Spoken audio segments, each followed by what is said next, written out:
বন্যপ্ৰাণী সপ্তাহ উপলক্ষে ৰঙাপাৰা চহৰ মাছমজিয়াত বাটৰনাট। হাতীমানৰ সংঘাতক মূল বিষয়ৰূপে লৈ ৰঙাপাৰা চহৰৰ মাছমজিয়াত ৰাইজৰ সজাগতাৰ বাবে এই বাটৰনাটখন মঞ্চস্থ কৰে। শোণিতপুৰ বন বিভাগৰ উদ্যোগত ৰঙাপাৰা আমাৰীবাৰী বনাঞ্চলী বিষয়ক কাৰ্যালয়ৰ সহযোগত মঞ্চস্থ কৰা হয় এই বাটৰনাটখনি।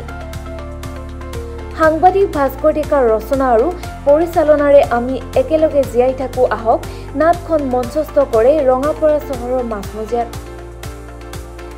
নাটকখনৰ জৰিয়তে হাতী ওলালে আমনি নকৰি বন বিভাগক খবৰ দিয়াৰ বাবে ৰাইজৰ মাজত সজাগতাৰ সৃষ্টি কৰাৰ প্ৰয়াস কৰিছে। বালিপুৰৰ পৰা দিলীপ চৰকাৰ ৰিপৰ্ট গ্লোবেল নিউজ।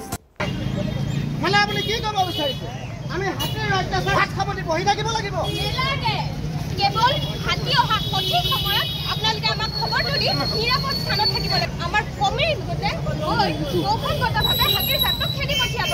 আপোনালোকে কেৱল হৈ হুলস্থুল নকৰিব, হাতী আতংকিত হ'ব পাৰে। বাটৰনাটক প্ৰদৰ্শনৰ জৰিয়তে ৰাইজৰ মাজত সজাগতা সৃষ্টিৰ এটা উদ্দেশ্য আগত ৰাখি বন্যপ্ৰাণী সপ্তাহৰ শেষৰ দিনটোত ৰঙাপাৰাত এখন বাটৰনাট মঞ্চ পৰিৱেশন কৰিলে আৰু বাটৰনাটখন মই লিখি উলিয়াইছিলোঁ আৰু পৰিচালনাও কৰিছোঁ মই। বনাঞ্চলিক বিষয়াগৰাকীয়েও তাত অভিনয় কৰিছে আৰু আমাৰ নাট্যকৰ্মীসকলেও ৰংগবীৰ ঢেকীয়াজুলিৰ নাট্যকৰ্মীসকলেও অভিনয় কৰিছে। বিশেষকৈ হাতীৰ আৰু মানুহৰ সংঘাত য'ত বেছিকৈ হৈ থাকে, বিশেষকৈ ৰঙাপাৰা অঞ্চলত হাতী সঘনে প্ৰতিদিনে দেখা পোৱা যায় আৰু যথেষ্ট সংখ্যক বনকৰ্মীয়ে দিনে ৰাতিয়ে এই হাতী খেদি বা হাতী জনাঞ্চলৰ পৰা আঁতৰাই নিবলৈ প্ৰচেষ্টা কৰি আহিছে।